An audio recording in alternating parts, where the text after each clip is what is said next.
അഹങ്കാരത്തിനൊരു കുറവുമില്ല. നമ്മളൊക്കെ എവിടെ വെച്ചാ മരിക്കുന്നതെന്ന് ചിന്തിച്ചിട്ടുണ്ടോ? എപ്പോഴെവിടെ വെച്ചാ മരിക്കുന്നത് നമുക്ക് ആർക്കെങ്കിലും എന്തെങ്കിലും ഒരു ചിന്തയുണ്ടോ?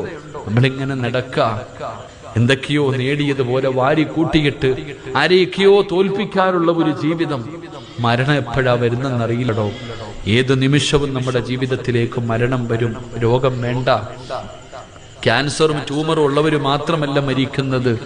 തുഅമ്മീലു ഫിദ്ദുനിയാ തവീലൻ വലാ തദ്രി ഇലാ ജന്ന ലൈലുൻ ഹൽ തഈശു ഇലൽ ഫജ്രി വകം മിൻ സ്വഹീഹിൻ മാത മിൻ ഗൈരി ഇല്ലതി വകം മിൻ മരീദിൻ ആശ ദഹ്റൻ അലാ ദഹ്രി. ഒരു രോഗവുമില്ലാത്തവർ പെട്ടെന്ന് മരിച്ചു പോകുന്നില്ലേ? രാവിലെ കണ്ടവനെ വൈകുന്നേരം കാണുന്നില്ല, വൈകുന്നേരമുള്ളവൻ രാവിലെ എത്തുന്നില്ല. എത്രയോ പിഞ്ചു കുഞ്ഞുങ്ങളെ വരിച്ചു പോകുന്നത് ഞാനും നിങ്ങളും കാണുന്നവരാ. അതുകൊണ്ട് നന്നാകും. ഒന്ന് യാത്ര പറയുവാനോ ഒന്ന് പൊരുത്തം ചോദിക്കാനോ ഒന്നിനും സമയം കിട്ടണമെന്നില്ല. അള്ളാഹു നമ്മളെയൊക്കെ പെട്ടെന്നുള്ള മരണങ്ങളെ തൊട്ട് അള്ളാഹു കാക്കുമാറാകട്ടെ.